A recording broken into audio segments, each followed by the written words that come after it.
Correct the following sentences. First, each of the scholars belonging to various centuries have spoken about it. Second, all were present except he and his sister. Third, I wonder if 10,000 rupees are a large sum. Fourth, she laid the table an hour ago. Fifth, he abstained from the class for no reason. Sixth, he is untidy boy. Seventh, all his plans fell out for lack of help. Seventh, of milk, coke and coffee, the latter is my favorite. Ninth, all this happened prior 1971 war. 10th, scarcely had she gone had he arrived. Answer. Each of the scholars belonging to various countries has spoken about it. Second, all were present except him and his sister. Third, I wonder if 10,000 rupees is a large sum. Fourth, she laid the table an hour ago. Fifth, he abstained himself from the class for no reason. Sixth, he is an untidy boy. Seventh, all his plans fell through for lack of help. Eighth, of milk, coke and coffee, the last is my favorite. Ninth, all this happened prior to 1971 war. 10th, scarcely had she gone when he arrived. B. Choose the appropriate words given in brackets to fill in the blank in the following sentences. First, Nehruji made a dash speech in Parliament on this occasion. In the bracket, historical or historic. Second, such heavy responsibilities cannot be dash easily. In the bracket, born or bone.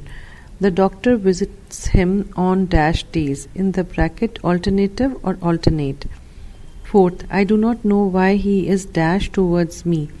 In the bracket, contemptuous or contemptible. Fifth, to work for more than 8 hours is quite dash, exhaustive or exhausting. Sixth, democracy does not allow the dash of the minorities. In the bracket, persecution or prosecution. 7. No meeting of the dash of ministers has been scheduled for tomorrow. In the bracket, council or cabinet. 8. All worldly pleasures are considered to be dash by saints. Momentary or momentous. 9th, any dash of secret document is punishable by law. Tempering or tempering. 10th, he is an dash person to work with. In the bracket, amiable, amenable. Answer. Historic, bone, alternate, contemptuous, exhausting, persecution, counsel, momentary, tempering, amiable. C. Use the following phrases in your own sentences so as to bring out their meaning. First, to come across. Second, to be cut out for. Third, over head and ears.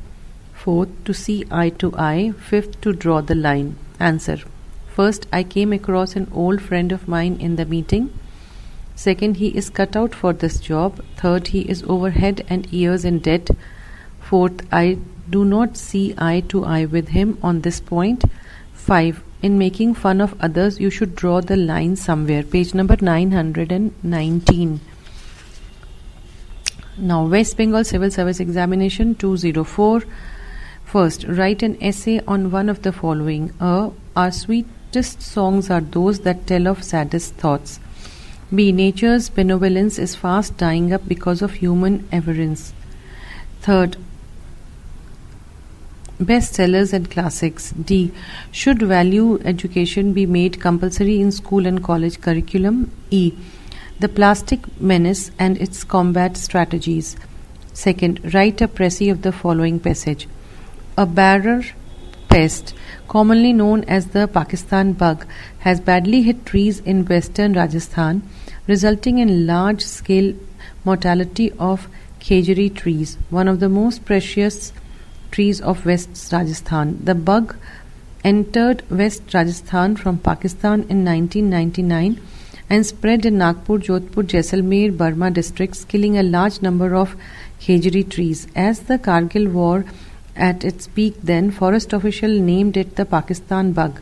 The worst hit area is Nagaur district, where most khejuri tree grow. the bug has killed even 30% of the trees in Nagaur. The state government's forest department has taken note of this and is attempting to find out cause for the khejri's sudden death. The Arid Forest Research Institute in a study was responsible for finding out the role of the pest, which enter a tree through the dry branches and tunnels in the wood, ultimately drying the tree up totally. Because of drought condition, the trees are susceptible to such attacks. The khejri plays a vital role for farmers in western Rajasthan. It remains green even during peak summers and provides green fodder to cattle. Its pod, called sangari, is extremely delicious and nutritious for people in that. The AFRI circulates a list of remedial measures which include the removal of infested and dry leaves and trees from the vicinity. Third, select 5 of the following idioms and construct a sentence. A. Take exception to. B. Beside him. C. Gall and wormwood. D. To be read between the lines. E. Rising to the occasion. F. Stood to his guns. G. A bone of contention. H. Head and shoulders. Page number 920. Answer. A. I take exception to your remarks. B.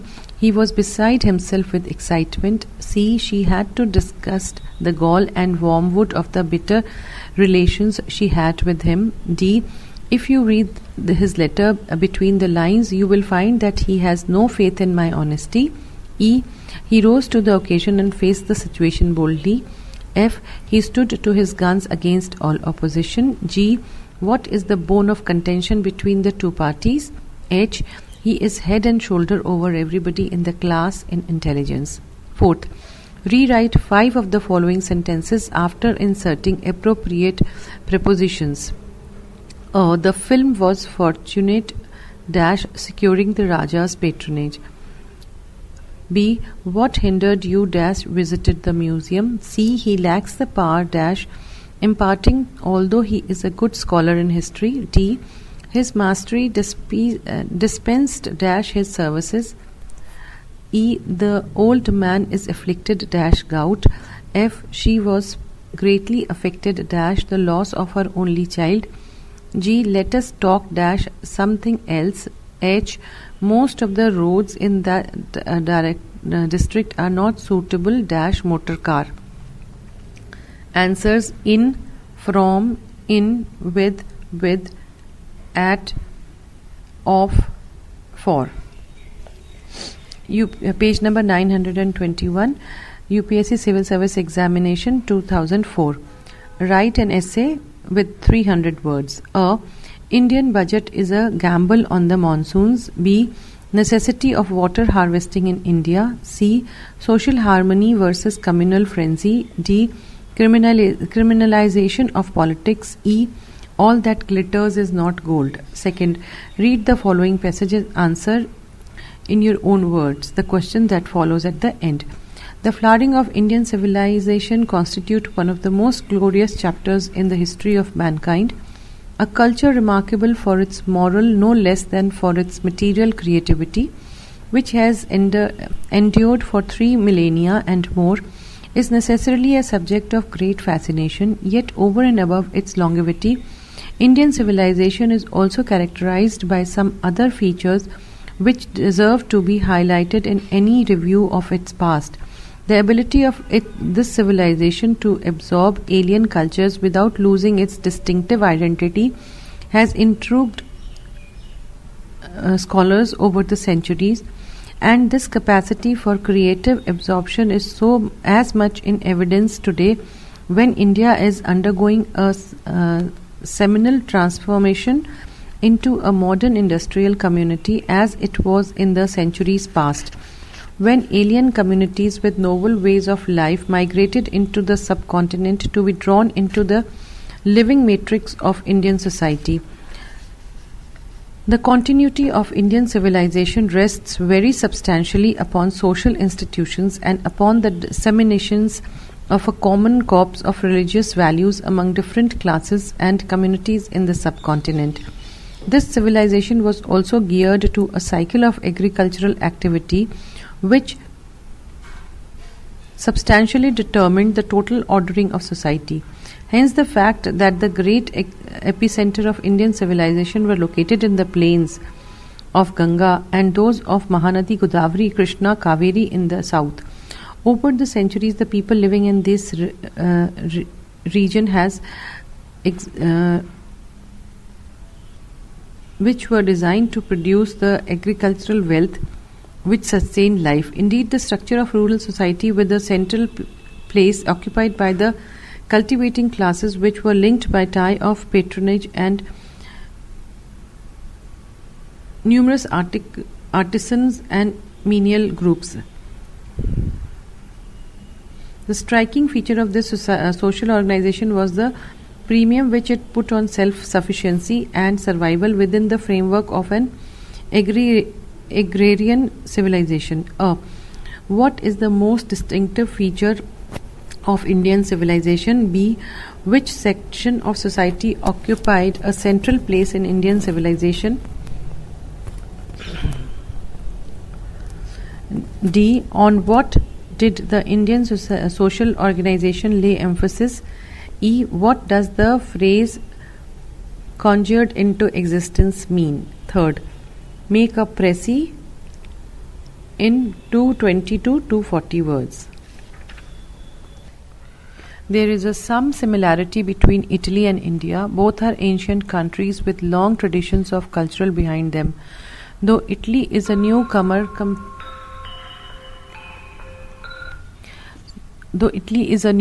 compared to India, and India is a much more vast country, both are split up politically, and yet the conception of Italia, like that of India, never died, and in all their diversity, the unity was predominant. In Italy, the unity was largely a Roman unity, for that great city had dominated the country and been the fount and symbol of unity. In India, there was no such single center or dominant city, although Benares might well be called the eternal city. Not only for India but also the Eastern Asia, but unlike Rome, Benares never dabbled in empire or thought of temporal power. Indian culture was so widespread all over India that no part of the country could be called the heart of that culture. From Kanyakumari to Amarnath and Badrinath in the Himalayas, from Dwarka to Puri, the same idea ensued, and if there was a clash of ideas in one place, the noise of it soon reached distant parts of the country.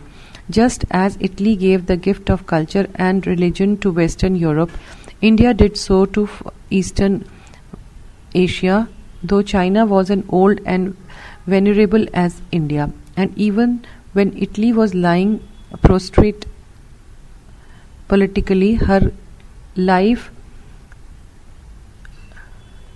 coursed through the veins of Europe. Italy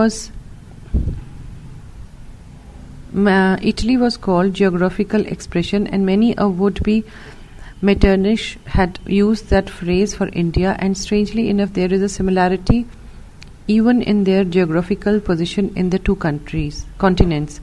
More interesting in the comparison of England with Austria, for has not England of the 20th century been compared to Austria of the 19th century, proud and haughty and imposing still, but with the roots that gave strength shivering up and decay eating its way into the mighty fabric.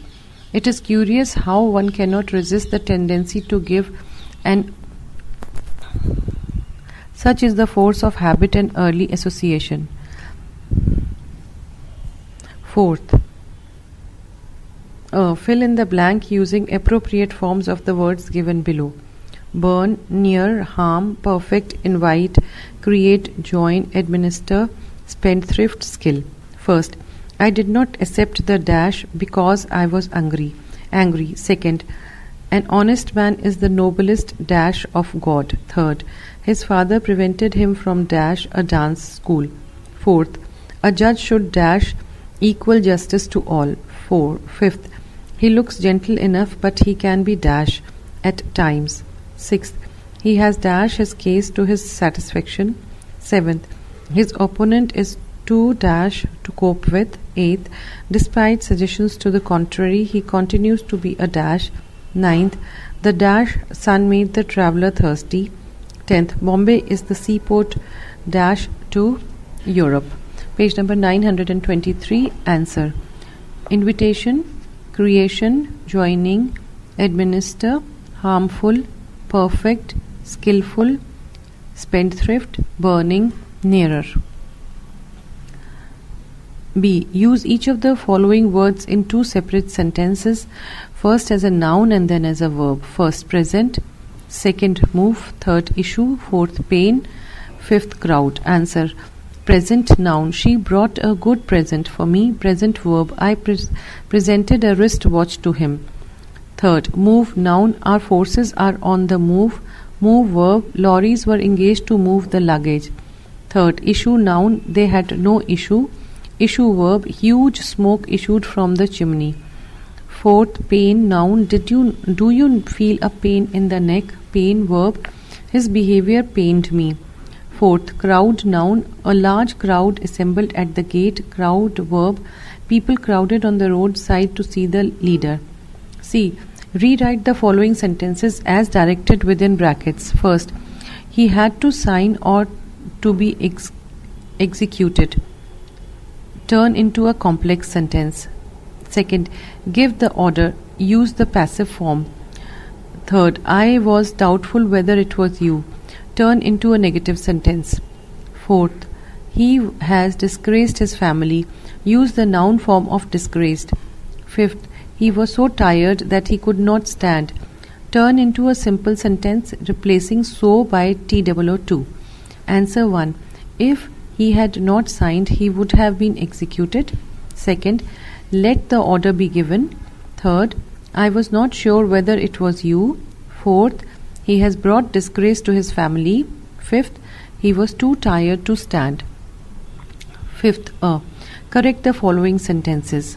First, the rain was accompanied by hail and storm. Second, I cannot help but think that he is a fool. Third, I have never been a clever man at engineering than him. Fourth, it is all the more better if he marries your daughter. Fifth, objections to this proposal can be stated as thus. Sixth, he travelled from one corner of India to the other. Seventh, she could not make up the mind. Eighth, they tried to wipe out the poor widow's tears. Ninth, it is the best ideal such person may aspire for. 10th, you are not entitled for admission. Answer. First, the rain was accompanied with hail and storm. Second, I cannot help thinking that he is a fool. Third, I have never seen a man cleverer than him at engineering. Fourth, it will be all the better if he marries your daughter, or it is even better if he marries your daughter. Fifth, objections to this proposal can be stated to be as follows. Sixth, he travelled from one corner of India to another. Seventh, she could not make up her mind. Eighth, they tried to wipe away the poor widow's tears. Ninth, it is the best ideal each person may aspire to. 10th, you are not entitled to admission. Choose the appropriate words from those given in the brackets to fill in the blank. First, she has a dash appearance. In the bracket, gracious, graceful. Second, our principal is a man of kind and dash nature. In the bracket, judicious or judicial. Third, he is dash to both praise and blame. In the bracket, sensible, sensitive. Fourth, Gandhiji was the dash head of the Congress party. In the bracket, virtuous, virtual. Fifth, I do not regard his scheme as dash practicable, practical. Fourth, the equator is an dash line round the world. In the bracket, imaginative or imaginary. Sixth, the ship sailed ashore in spite of dash difficulties. In the bracket, elemental, elementary. Eighth, acts of dash negligence are punishable by law. In the bracket, willing, willful. Ninth, he was offered a dash job. In the bracket, temporal, temporary. 10th, I am the dash owner of the house. In the bracket, rightful or righteous. Answer. First, graceful. Second, judicious. Third, sensitive. Fourth, virtual. Fifth, practicable. Sixth, imaginary. 7th elementary, 8th willful, 9th temporary, 10th rightful. Page number 924. C. Use the following phrases and sentences so as to bring out their meaning. First, to call forth. Second, to fall through. Third, to get along. Fourth, to lay bare. Fifth, to put up. Answer first. His heroism called forth the administration of all. Second, the scheme fell through for want of fund. Third, how are you getting along at school? Fourth, he laid bare his plan to us. Fifth, I cannot put up with this rudeness. West Bengal Civil Service Examination 2005. First, write an essay on any one of the following. A. Democracy may endanger nationalism. B. Urban center scientific development is a betrayal of the Indian masses. C. Neo-realism in the Indian cinema. D. The exploitation of the girl child. E. The growing popularity of cricket and the eclipse of other sports in the subcontinent. Second, write a précis. Never has a scientist with one book caused such a stir in the world as Darwin did with the origin of the species. His ideas, the fruit of many years of thought and study, were attacked by the learned and the ignorant alike. He was called a madman, a deceiver, and an anti-Christian. Long and bitter quarrels arose, and most religious people of that time attacked him. They accused him of trying to destroy religion and morals completely, though Darwin, of course, had no such intention. His book deals in a scientific way with the problem of science, and the only critics he answered were those who attacked him on specific grounds. His refusal to return abuse did not stop his enemies, however. The newspapers were filled with letters and articles pouring scorn on the very idea of evolution, and the less writers knew about their subject, the more violent was the attack. Darwin, however, was well supported by a few scientists who untiringly spread what he taught. He had gathered so many facts and built so surely on these unanswerable facts that his ideas carried great weight when once they were understood. After the first stormy outbursts had died away, men began to see things in Darwin's way.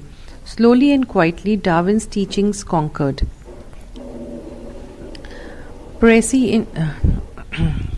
Third, choose 5 of the following words and make 2 sentences with each word, treating it as both a noun and a verb.